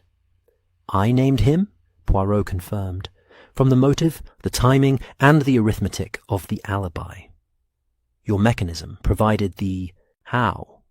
The portrait provided the rest." He indicated with a small gesture the third figure on the wall. Holmes looked at the portrait briefly.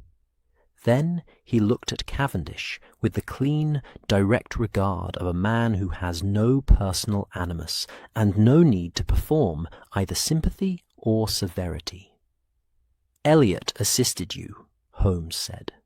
It was not a question. The clock grease is Murchison's, which is consistent with a collector's knowledge, yours, but the application was imprecise, which is consistent with someone inexperienced being instructed carefully by someone experienced. Elliot altered the regulator. You operated the window and the door lock. Cavendish said nothing. "He is young," Holmes continued. "Young enough to have been persuaded. Young enough also to be frightened, which is why he told us he heard nothing when he passed the study. He had been through that corridor. He knew what nothing sounded like in that corridor at 11:15, because he had been there for a reason. Watson had stopped writing. He looked at Cavendish with the expression he wore when facts arrived at their full human weight. Cavendish straightened in his chair. It was a small movement, almost imperceptible. The straightening of a man who has decided that the version of events in which he retains his posture is the only version worth inhabiting. "I would like," he said with measured, careful calm, "to speak with my solicitor before I say anything further." "That is," Poirot said, "entirely your right." He said it without irony, without edge, with the simple, honest acknowledgement of a man who believes in the thing he is stating.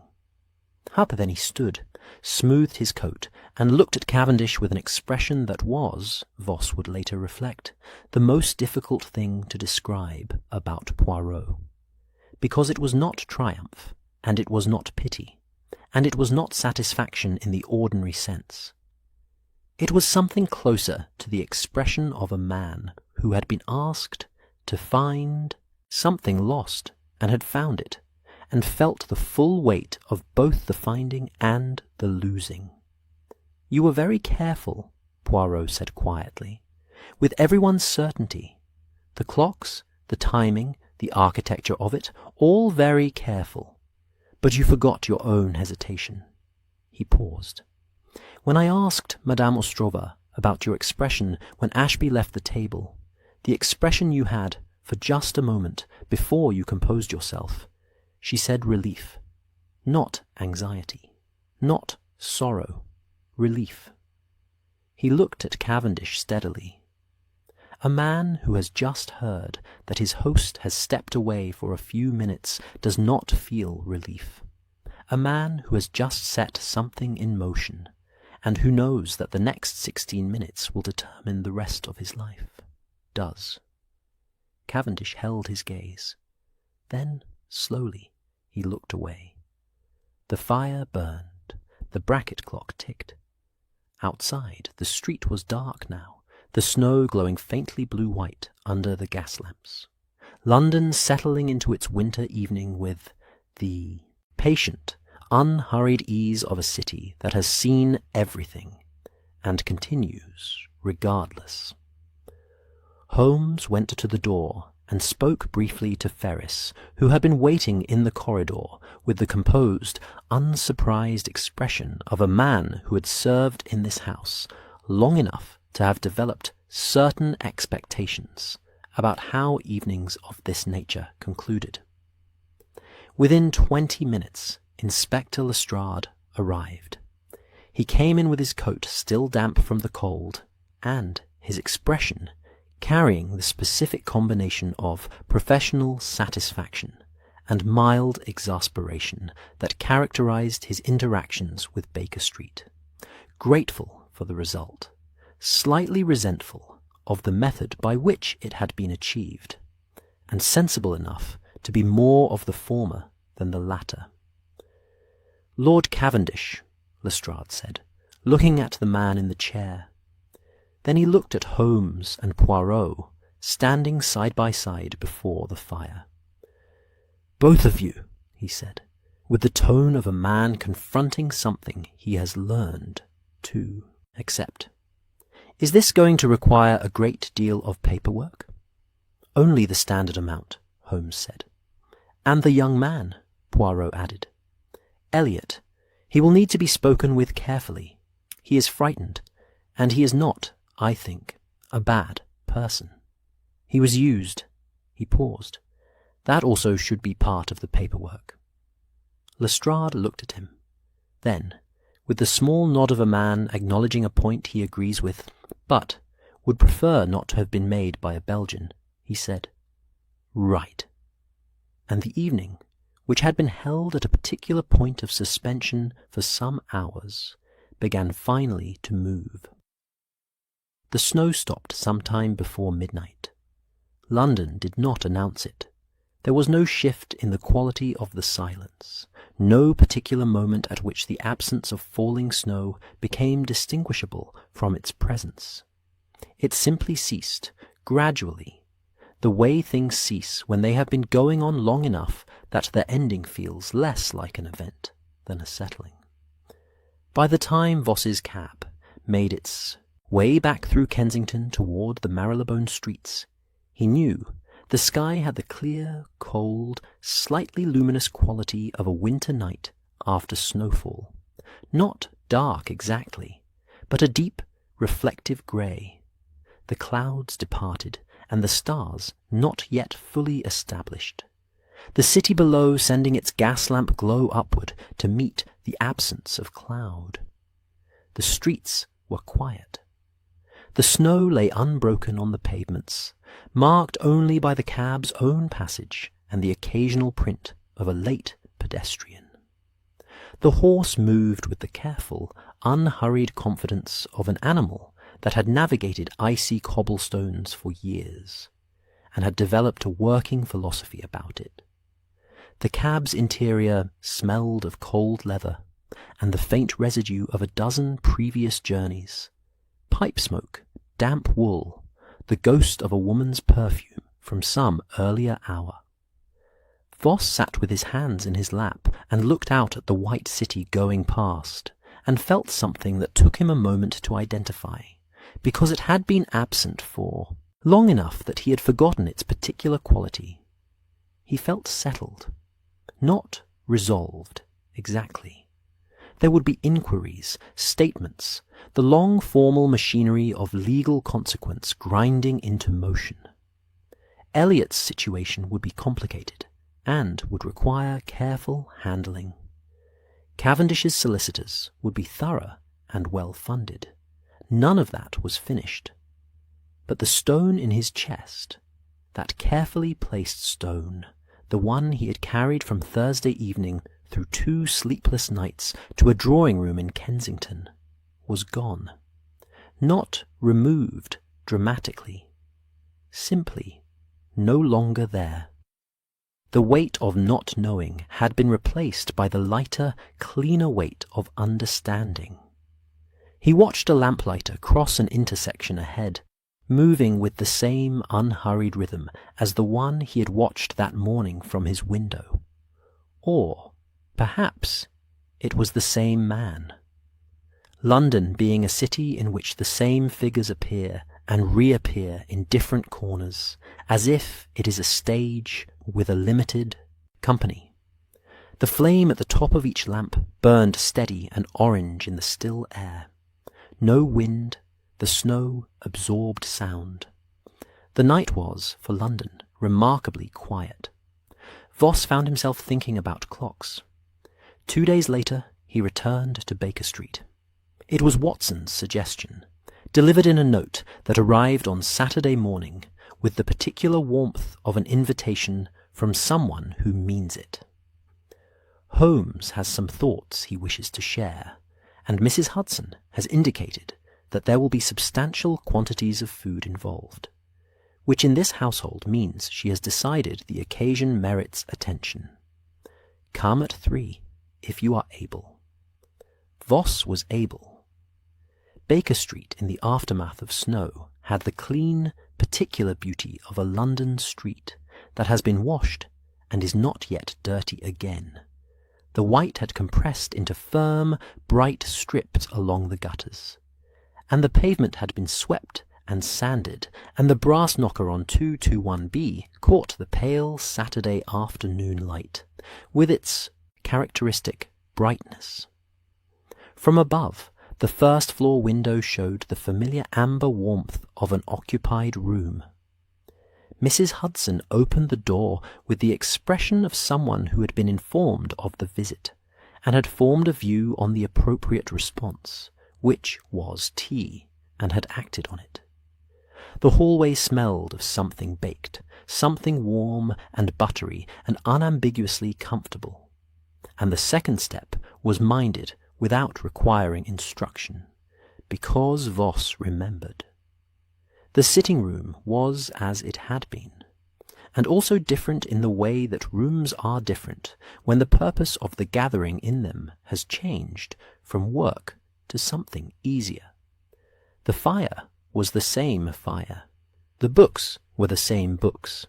The correspondence spike on the mantelpiece held the same accumulation of papers.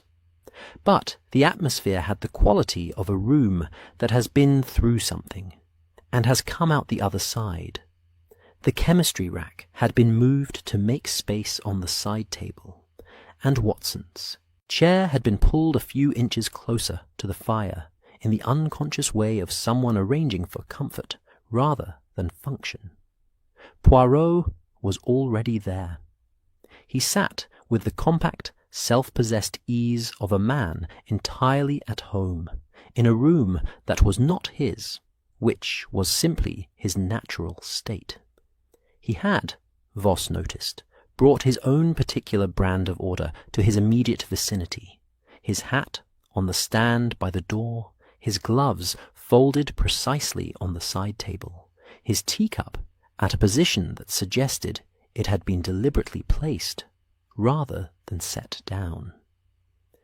He greeted Voss with the warm, direct attention that was characteristic of him, not the professional attention of an interviewer, but the genuine attention of someone who considers the person in front of him worth attending to. Holmes was at the window. He turned when Voss entered, and there was in his expression, for a brief moment, something that in a less contained man might have been called warmth. Then it settled back into the more familiar configuration of alert, slightly restless intelligence. "Sit down," he said. "There are things you deserve to know." Watson poured, and Mrs. Hudson arrived with a plate of something that justified every implication of the invitation, and the four of them settled into the particular comfortable geometry of people who have been through something together and are now on the other side of it, which is one of the better positions a group of people can occupy. Holmes told it cleanly and without decoration, which was his way.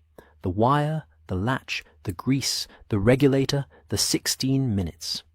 He described the mechanism with the brisk, satisfied precision of a man recounting a puzzle solved, but he paused at each stage long enough for Voss to follow, and he answered the two questions Voss asked without making him feel that the questions were unnecessary. Poirot added the human architecture, Cavendish's father, the arrangement of 1897, the renegotiation, the correspondence Ashby had found in his archive, the conversation over the soup. He described it in the narrative, connected way that was his method, not a sequence of facts, but a story, each element emerging from the one before it, so that by the end the whole thing had the quality of something that, in retrospect, could not have been otherwise. Voss listened. He had known most of the outline, having been present for the interviews and the confrontation, but hearing it assembled whole from the beginning, from Cavendish's father standing for a portrait that now hung in a dead man's drawing-room, all the way through to the bracket clock ticking in the silence after the confession. Hearing it that way, it had a shape that it had not had when he was living inside it. From inside, it had been fragments and unease.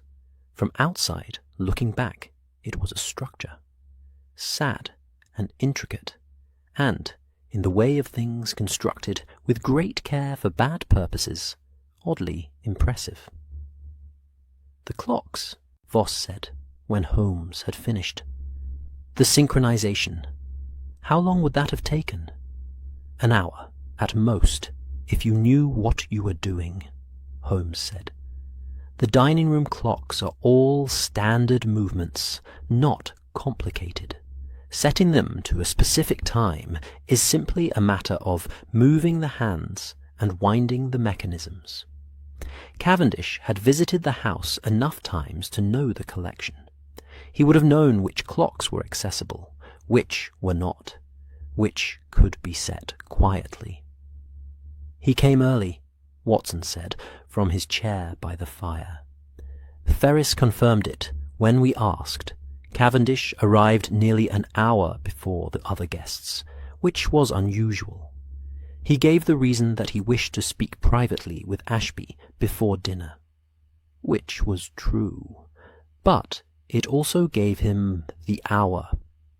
While Ashby was preparing, Poirot added, the staff occupied with the dinner, Ferris receiving other arrangements, an hour alone in the rooms the other guests would occupy." He sipped his tea.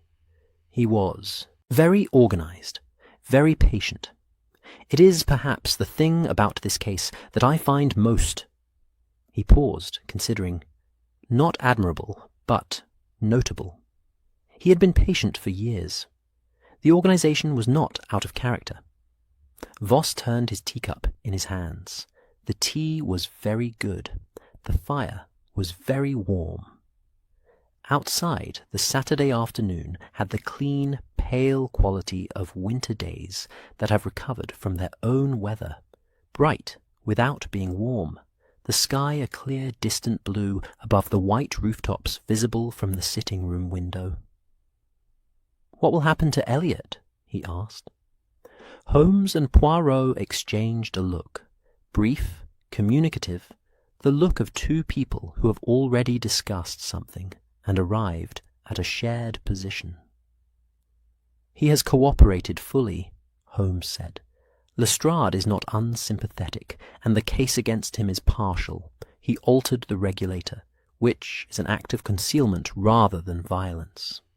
Whether the law treats that distinction as meaningful will depend on the quality of his counsel and the mood of the bench."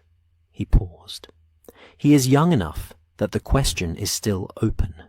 That is the most honest assessment I can give." "He was used," Poirot said, with the particular quiet firmness of a man returning to a point he has already made and intends to continue making until it is properly received. "By a man considerably older and more experienced in the management of other people. This does not absolve him. But it is part of the truth of it, and the truth of it should be part of the record." Voss nodded. He thought of Elliot's hands in the drawing-room, the careful, deliberate stillness of them. The question he had not asked, which was, had he known what Cavendish intended, or had he understood only afterward, when the shape of it became unavoidable? That question would be for the courts. It was not, Voss supposed, one that had a clean answer. The afternoon settled into a comfortable quiet.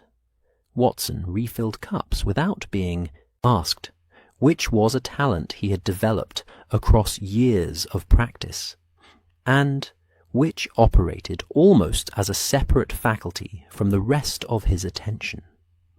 Holmes went to the mantelpiece and stood looking at the small carriage clock there, the one that simply told the time and had no ambitions beyond that, with an expression that was more reflective than focus. "Time is the one thing," he said, to the room rather than anyone specific, "that people are most willing to believe without checking. Show someone a clock, and they accept what it says. Show them 12 clocks all saying the same thing, and the acceptance becomes certainty. Certainty is," he paused, "the end of attention. Once you are certain, you stop looking." "Which is why," Watson said, "the whole scheme depended on it." The whole scheme was certainty. The clocks were not evidence planted at a scene. They were a mechanism for manufacturing a state of mind. Holmes turned from the mantelpiece. "In 30 years of this work, I have rarely encountered a crime that so precisely understood its victim's psychology. Cavendish did not need to fool Lestrade. He needed to fool everyone in that room into being absolutely confident of one thing, so that no one would look for another thing." He looked at Voss. "You looked, not intentionally, and not in time. But you noticed something was odd. That is the beginning of looking." Voss found he had nothing particular to say to this, but that he did not need to. It had been said as an observation rather than a compliment, which made it easier to receive. Poirot set down his cup and looked at Holmes with the expression of a man who wishes to add to something without contradicting it. "The mechanism tells you how the certainty was manufactured," he said. "But the people tell you why that particular certainty was chosen. Why 11:47 and not any other time? Because at 11:47 the people at that table formed a natural, comfortable cluster of mutual witnesses. Madame Ostrova was talking to young Elliot. Hartwell was speaking to the remaining guest. An accidental, organic arrangement, the kind that forms naturally at the end of a dinner when conversation has broken into smaller groups. He paused. Cavendish had watched enough dinners to know that it would form that way. He had attended enough of Ashby's evenings to understand the social architecture of them. The clock time was chosen to match a human pattern that he knew would occur. Holmes looked at him across the room. "You knew that yesterday," Holmes said, "in the drawing-room, before I came upstairs." "Yes," Poirot said simply. "You did not say so." "You had not yet finished with the mechanism," Poirot said, with the mild, unapologetic ease of someone stating a courtesy. "It would have been impolite to name the conclusion before you had completed the evidence." He picked up his teacup again. "Besides, your note was very satisfying to receive. I would not have wished to deprive you of sending it." Holmes looked at him for a moment with the expression that was not quite a smile, but occupied the same general territory.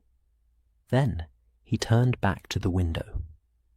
Watson caught Voss's eye and offered very quietly the same small, warm expression he had offered across the fire at their first meeting, the one that meant, "Yes, it is always like this, and yes, it is rather good, isn't it?" Voss left as the lamps were being lit.